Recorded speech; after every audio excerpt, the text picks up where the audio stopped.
दोस्तों, जुर्म के बाद में हम लेकर आते हैं असल और सच्ची कहानियां। वो किस्से जिनसे पता चलता है कि हमारे आसपास समाज में क्या हो रहा है और जिनसे हम सीखकर समझदार बनते हैं, सतर्क रहते हैं और खुद को सुरक्षित कर पाते हैं। आज की कहानी है एक ऐसे सीरियल किलर की जिसने आसपास के गांवों में आतंक फैला रखा था। क्यों करता था वो ये खून, जानकर आपके भी रोंगटे खड़े हो जाएंगे।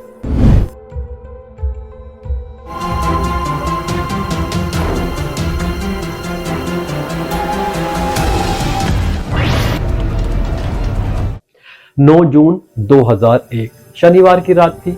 रायबरेली के फुर्सतगंज ब्लॉक में बसा सैमसी गांव, जहां हर रात की तरह उस रात भी नींद गहरी थी। कहीं आंगन में चारपाइयों पर खर्राटो बिल्लियां चल रही थी, कहीं बच्चे खुले आसमान के नीचे सपनों में खोए थे। लेकिन उसी नींद से भरी रात में एक जगह थी जहां सन्नाटा बहुत भारी था। गांव के किनारे आटा चक्की के भीतर, जहां रामदास यादव अकेले सो रहे थे। घड़ी ने बस एक बार रन ने कहा था।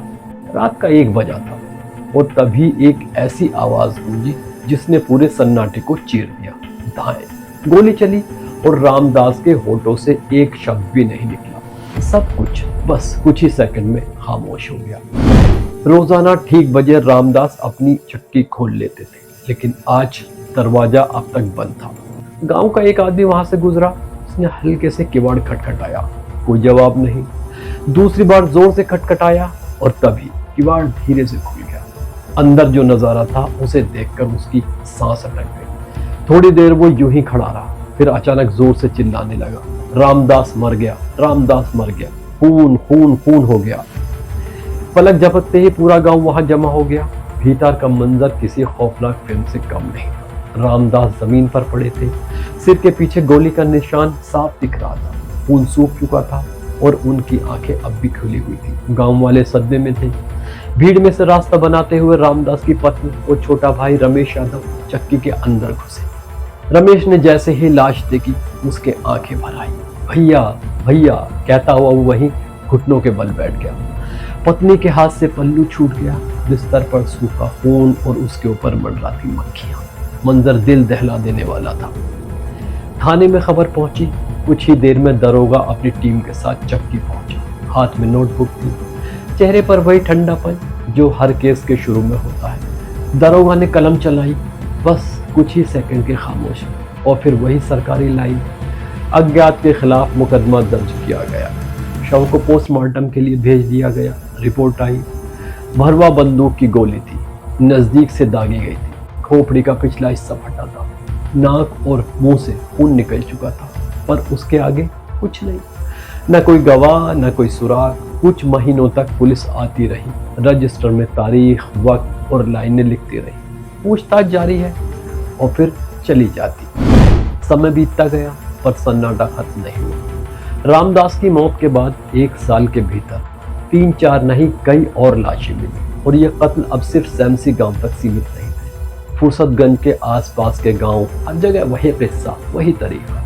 रात होती, लोग गहरी नींद में डूबते और फिर थाने, एक गोली की गूंज, नींद और मौत के बीच की आखिरी आवाज। लोग कहते धाए से आवाज आती है और फिर अंधेरे में 2 परछाइयां भागती दिखती है, एक लंबा, एक छोटा। किसी ने कभी चेहरा नहीं देखा। कभी कोई काले कपड़ों में होते, कभी किसी बुरके जैसे कपड़े से ढके हुए। बस कदमों की आहट सुनाई देती जो खेतों की मेड़ों से होकर नहर तक जाते और फिर गायब। कौन थे वो, क्यों मार रहे थे और कैसे हर बार बच निकलते थे। हर गांव में अब एक ही दहशत थी, रात को मत निकलना, नहीं तो अगला नंबर तुम्हारा। हर हत्या का एक ही पैटर्न था। किसी को नहीं पता था कि रात के अंधेरे में कौन हत्याएं कर रहा है। हर गांव में अब डर का एक अघोषित कानून बन चुका था। सूरज डूबे, दरवाजे बंद करो। रात 8 बजते ही गलियां खाली हो जाती, लालटेन बुझा दी जाती। लोग अपने अपने घरों में घुसकर चौखटे कसकर बंद कर लेते और बुजुर्गों की हालत ऐसी कि अगर शाम ढलने के बाद पेट भी खराब हो जाए तो वो नीचे उतरने की हिम्मत नहीं करते। छत पर ही किसी कोने में निपट जाते, क्योंकि नीचे अंधेरा था और अंधेरे में मौत घूम रही थी। कई गांवों में चौपालें लगनी शुरू हुई।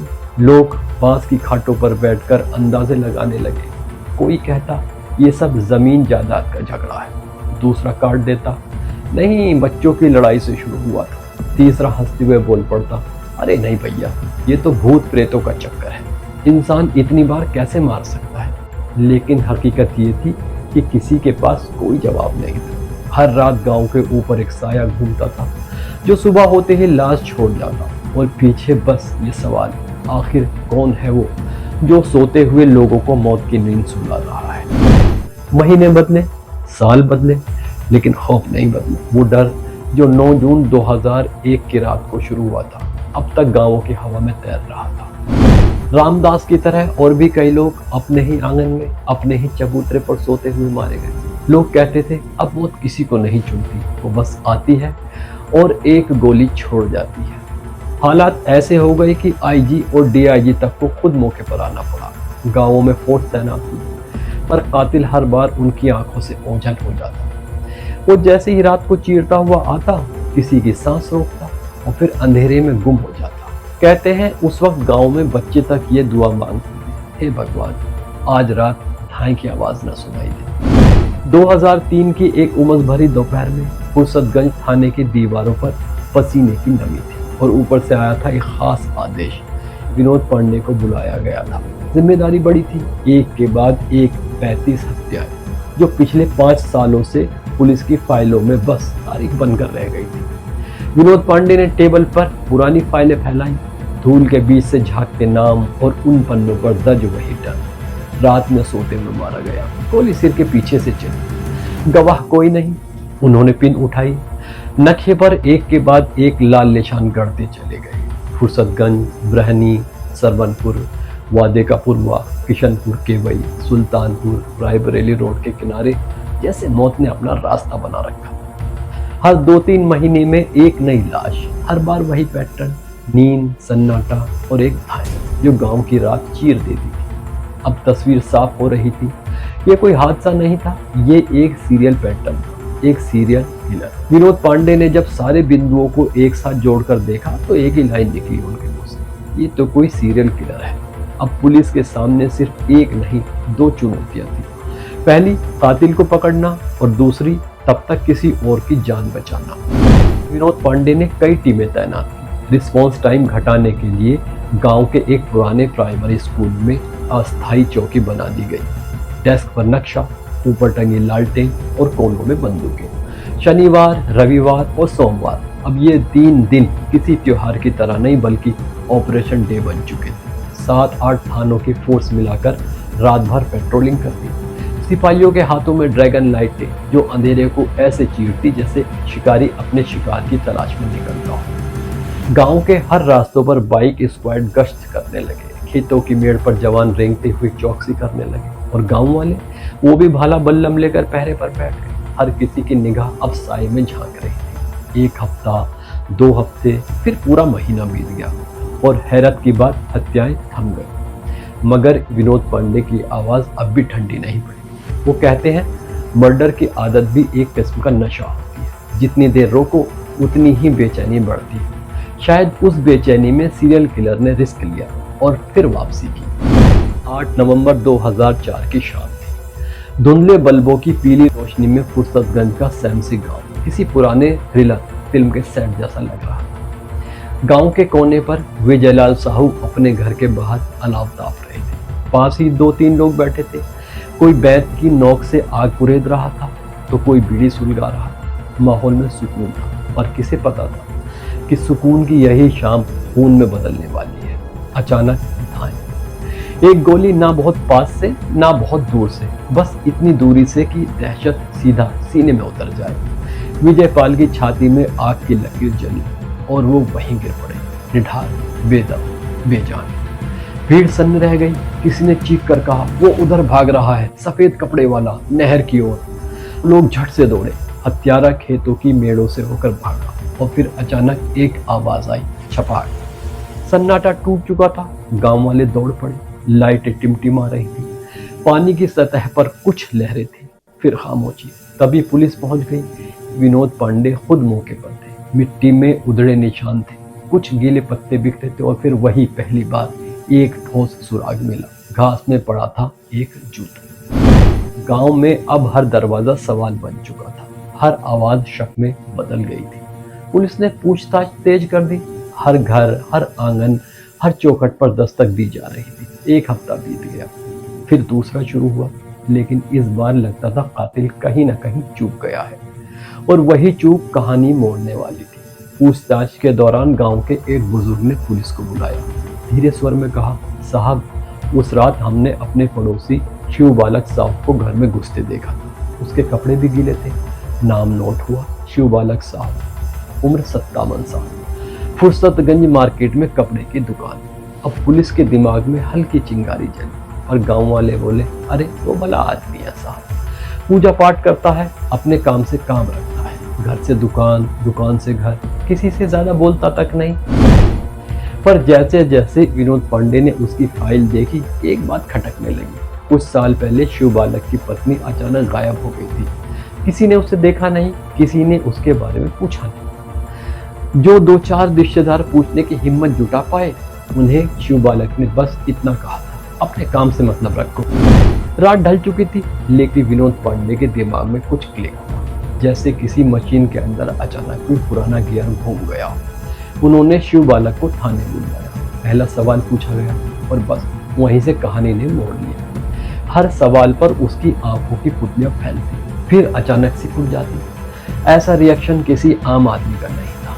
पांडे ने महसूस किया, ये आदमी कुछ छुपा रहा है। घर की तलाशी हुई, अलमारी खुली और वहां से निकला नकली दाढ़ी मूंछों का सेट, कुछ रंगमंच के कपड़े जो अब भी पसीने और बारूद की गंध छोड़ रहे थे, एक लाइसेंसी बंदूक पूरी तरह चौक जैसे लंबे वक्त पानी में डूबी रही। विनोद पांडे ने हथियार की नमी सूंघी और बोला, ये बंदूक हाल ही में सुखाई गई है। अब सब साफ था, थाने का कमरा, कुर्सी और सामने बैठा शिव बालक। विनोद पांडे झुके, उसकी आंखों में झांका, कितने? शिव बालक ने धीरे से सुर उठाया, आवाज लगभग फुसफुसाहट जैसी, हमें खून देखने की भूख उठती है। विनोद पांडे ने बात नहीं काटी, बस दोहराए, कितने?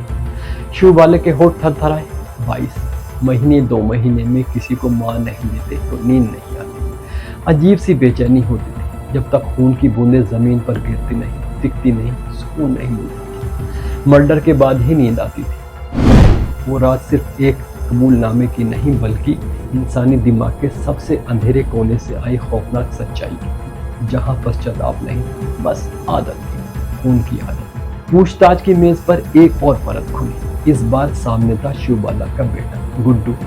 कमरे की हवा भारी। विनोद पांडे ने बस इतना पूछा, तुम्हारे बाबू रात को कहाँ जाते थे? गुड्डू कुछ पल चुप रहा, फिर टूटी आवाज में बोला, बाबू कभी कभी रात में गायब हो जाते थे। हम पूछते तो कुछ नहीं बताते, और हर बार जिस रात वो बाहर जाते, उसी रात किसी का कत्ल हो जाता। वो ठहर कर बोला, जब हमें शक हुआ तो बोले, अगर किसी को बताया तो तुम्हें भी मार देंगे। गुड्डू ने आगे कहा, फिर हमें भी साथ ले जाने लगे। गोली मारने के बाद लौट आते, जैसे कुछ हुआ ही ना। लेकिन कहानी यहीं खत्म नहीं हुई। अब शुरू हुई कागजों की जंग। पुलिस ने केस फाइलों को सील किया, चार्जशीट दाखिल की गई। अदालत के सामने एक एक सबूत रखा गया। बरामद असला, वो नकली दाढ़ी मूछे, पसीने के गंद छोड़ते कपड़े, गवाहों के बयान और वारदात की तारीख का वो डरावना पैटर्न। हर पन्ना जैसे चिल्ला रहा था, हाँ यही है वो आदमी। पर अदालत में सजा दिलाना एक और पहाड़ चढ़ने जैसा।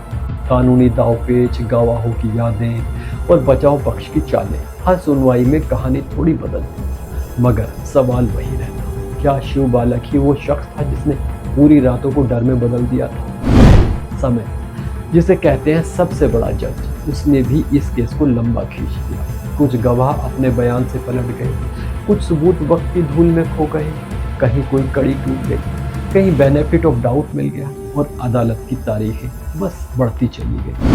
18 साल, इतना वक्त किसी केस को कहानी बना देता है और किसी हत्यारे को भूल। 22 अप्रैल 2022 को आखिरकार जिला अदालत ने फैसला सुनाया। 2 मामलों में शिव बालक साहू को उम्र कैद की सजा हुई। बाकी केसों की सुनवाई अब भी जारी थी, लेकिन कहानी यहीं खत्म नहीं हुई। 2023 में अमेठी जेल की एक सुबह शिव बालक साहू ने आखिरी सांस ली। न कोई हलचल, न कोई सनसनी, बस अखबार के कोने में छोटी सी खबर, एक पंक्ति, एक तारीख और एक अंत। गुड्डू सुबोतों की कमी के चलते बरी कर दिया गया। और इस तरह रायबरेली के गांवों में फैला वो डर जो बरसों तक रात को जगाए रखता था, अब बस एक फाइल नंबर बन गया। क्यों बालक साहू चला गया, पर पीछे छोड़ गया एक सवाल।